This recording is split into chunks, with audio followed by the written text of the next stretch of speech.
ಮೈಸೂರು ಬೆಂಗಳೂರು ರಸ್ತೆಯಲ್ಲಿರುವಂಥ ಹಳೆ ಕೆಸರೆಯ ಗುಜರಿಯಲ್ಲಿ ಅಗ್ನಿ ಆಕಸ್ಮಿಕ ಸಂಭವಿಸಿ ಲಕ್ಷಾಂತರ ರೂಪಾಯಿ ವಸ್ತುಗಳು ಸುಟ್ಟು ಕರಕಲಾಗಿತ್ತು. ಇದಕ್ಕೆ ಪ್ರಮುಖ ಕಾರಣ ಇಲ್ಲಿ ಅವೈಜ್ಞಾನಿಕವಾಗಿ ಆ ಒಂದು ಕಬ್ಬಿಣವನ್ನು ತೆಗಿಲಿಕ್ಕೆ ಮಾಡುವಂತಹ ಪದ್ಧತಿ ಅನ್ನೋದು ಪ್ರಾಥಮಿಕವಾಗಿ ಗೊತ್ತಾಗ್ತಾ ಇದೆ. ನನಗೆ ಅದೇ ಸ್ಥಳದಲ್ಲಿದ್ದೇನೆ. ನೀವು ನೋಡ್ತಾ ಇರ್ಬೋದು ಇಲ್ಲಿರುವಂತಹ ಒಂದು ಕಬ್ಬಿಣವನ್ನು. ಇದರ ಕಬ್ಬಿಣದ ಮೇಲ್ಭಾಗದಲ್ಲಿ ಫೈಬರ್ನ ಒಂದು ಪದಾರ್ಥ ಇರ್ತದೆ. ಈ ಕಬ್ಬಿಣವನ್ನು ಪಡಿಬೇಕು ಅಂತ ಹೇಳಿದ್ರೆ ಆ ಫೈಬರ್ಗೆ ಬೆಂಕಿಯನ್ನು ಹಾಕಿ ಅದನ್ನು ಕರಗಿಸಿ ನಂತರ ಈ ಒಂದು ಕಬ್ಬಿಣವನ್ನು ಪಡಿಬೇಕಾಗ್ತದೆ. ಹೀಗಾಗಿ ನಿನ್ನೆ ರಾತ್ರಿ ಈ ಕಬ್ಬಿಣವನ್ನು ಪಡೆಯುವಂಥ ಸಂದರ್ಭದಲ್ಲಿ ಆ ಫೈಬರ್ಗೆ ಬೆಂಕಿಯನ್ನು ಹಾಕಿದ್ದಾರೆ. ಆ ಬೆಂಕಿಯ ಕಿಡಿಯೇ ಈ ಎಲ್ಲ ಘಟನೆಗೆ ಕಾರಣ ಅನ್ನೋದು ಸದ್ಯಕ್ಕೆ ತಿಳಿದು ಬರ್ತಾ ಇರುವಂತಹ ಮಾಹಿತಿ. ಸಾಮಾನ್ಯವಾಗಿ ಈಗಾಗಲೇ ಅಗ್ನಿಶಾಮಕ ದಳದ ಮುಖ್ಯಸ್ಥರಾದಂಥ ಚಂದನ್ ಸಹ ಮಾಹಿತಿಯನ್ನು ನೀಡಿದರು.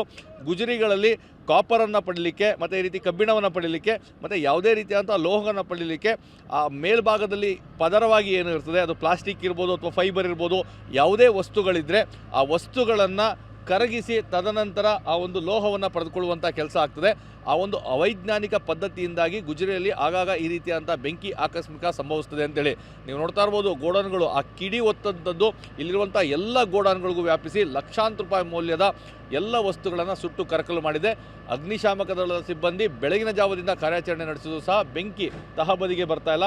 ಹೀಗಾಗಿ ಎಲ್ಲೋ ಒಂದು ಕಡೆ ಪ್ರಮುಖವಾಗಿ ಆ ನಿರ್ಲಕ್ಷ್ಯ ಏನಿದೆ ಅಂದರೆ ಇದೇ ಒಂದು ಸ್ಥಳದಲ್ಲಿ, ಯಾಕಂದರೆ ಇಲ್ಲಿರುವಂತಹ ವಸ್ತುಗಳೆಲ್ಲವೂ ಸಹ ಬೆಂಕಿಗೆ ಬೇಗ ಅಟ್ರಾಕ್ಟ್ ಆಗುವಂಥದ್ದು. ಅಂದರೆ ಪರ್ಫ್ಯೂಮ್ನ ಖಾಲಿ ಬಾಟಲ್ಗಳಿರ್ಬೋದು, ಪೇಂಟ್ನ ಖಾಲಿ ಬಾಟಲ್ಗಳಿರ್ಬೋದು, ಅದೇ ರೀತಿಯಾಗಿ ಗ್ಯಾಸ್ ತುಂಬಿದಂತಹ ಖಾಲಿ ಡಬ್ಬಗಳಿರ್ಬೋದು, ಇವುಗಳಿಂದಾಗಿ ಬೆಂಕಿ ಆಕಸ್ಮಿಕ ಹೆಚ್ಚಾಗಿ ಸಂಭವಿಸ್ತದೆ. ಹೀಗಾಗಿ ಈ ರೀತಿಯಾದಂತಹ ವಸ್ತುಗಳನ್ನು ಮೆಲ್ಟ್ ಮಾಡುವಂಥ ಸಂದರ್ಭದಲ್ಲಿ ಹೆಚ್ಚಿನ ಜಾಗರೂಕತೆಯನ್ನು ವಹಿಸಬೇಕಾಗ್ತದೆ. ಆದರೆ ಎಲ್ಲೋ ಒಂದು ಕಡೆ ಈ ಹಳೆ ಕೆಸರೆಯ ಗುಜರಿಯಲ್ಲಿ ಈ ಒಂದು ಮೆಟಲನ್ನು ಪಡೀಲಿಕ್ಕೋಸ್ಕರ ಆ ಸುಟ್ಟಂತಹ ಪ್ರಕ್ರಿಯೆ ಏನಿದೆ ಇದರಿಂದಾಗಿಯೇ ಈ ಒಂದು ಅಗ್ನಿ ಆಕಸ್ಮಿಕ ಸಂಭವಿಸಿದೆ ಅಂತಲೇ ಹೇಳ್ಬೋದು.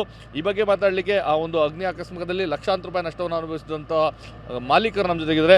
ಸರ್, ಇದು ನಾವು ನೋಡ್ತಾ ಇದ್ರೆ ಇದು ಕಬ್ಬಿಣ ಪಡಿಬೇಕು ಅಂದರೆ ಮೇಲ್ಭಾಗದ ಸುಡಬೇಕು ಅಂದರೆ PVC ಫೈಬರ್ ಬರ್ತದೆ, ಅದೇನು ಮಾಡಿದ್ರೆ ಸುಟ್ಟಾಕ್ತಾರೆ. ಇವ್ರಿಗೆ ನಾವು ಎಲ್ಲ ಲಿವೇಟರ್ ಹೇಳ್ತೀವಿ, ಯಾರು ಸುಟ್ಟೋಗಿ ಹೋಗ್ಬೇಡ ಅಂತ. ಈ ನೈಟಲ್ಲಿ ನೋಡಿ ಹಂಗೆ ಬೆಂಕಿ ಹಾಕೊಂಡು ಹೊಂಟೋಗ್ಬಿಡ್ತಾನೆ ಇವನು. ನೈಟ್ ತೊಗೊಬರ್ತಾನೆ ಕೇರಳ ಗಾಡಿಗಳು ತಗೊಂಡು ಬೆಂಕಿ ಹಾಕ್ಬಿಡ್ತಾನೆ. ಇದು ಬೆಂಕಿಂದಾನೆ ಇದೆಲ್ಲ ಹತ್ಕೊಂಡೋಗಿರೋ. ಇದಕ್ಕಿಂತ ಮೊದಲು 1 ವರ್ಷದಿಂದಾನೆ ಇದೆಲ್ಲ ಹತ್ಕೊಬಿಟ್ಟಿತ್ತು. ಅವಾಗೆಲ್ಲ ವಾರ್ನಿಂಗ್ ಎಲ್ಲ ಕೊಟ್ಟ ಮೇಲೇನು ಏನು ಮಾಡ್ತಾನೆ, ಡೈಲಿ ನೈಟ್ ಬೆಂಕಿ ಹಾಕ್ಬಿಡ್ತಾನೆ ಸರ್. ಬೆಂಕಿ ಹಾಕಿ ಹೊಂಟೋಗ್ಬಿಡೋದು, ಯಾರು ಇರೋಲ್ಲ. ಇವನು ಇದು ಭಾಳ ಖತರ್ನಾಕ್ ಇದು ಬೆಂಕಿ. ಇದು ಫೈಬರ್ ಇದೆಯಲ್ಲ, ಇದು ಭಾಳ ಖತರ್ನಾಕ್, ಭಾಳ ಫಾಸ್ಟಾಗಿ ಉರಿಯೋದು ಇದು. ಅಲ್ಲಿಂದ ಇದಾಗಿದೆ. ಇದೆಲ್ಲ ಅವನು ಎಲ್ಲಿ ಮಡಗಿರೋದು ಎಲ್ಲ ಅಲ್ತನಾಗ ಬೆಂಕಿ ಹಾಕಿದ್ದು ಎಲ್ಲ. ಅದು ಅಲ್ವರ್ಗ ಅಲ್ಲಿಂದ ಏನಾಗಿದೆ, ಅದು ಬೆಂಕಿ ಹೋಗ್ತಾ ಎಲ್ಲ ಅದು ಗೋಡನೆಲ್ಲ ಸುಟ್ಟೋಗಿದೆ ಸರ್.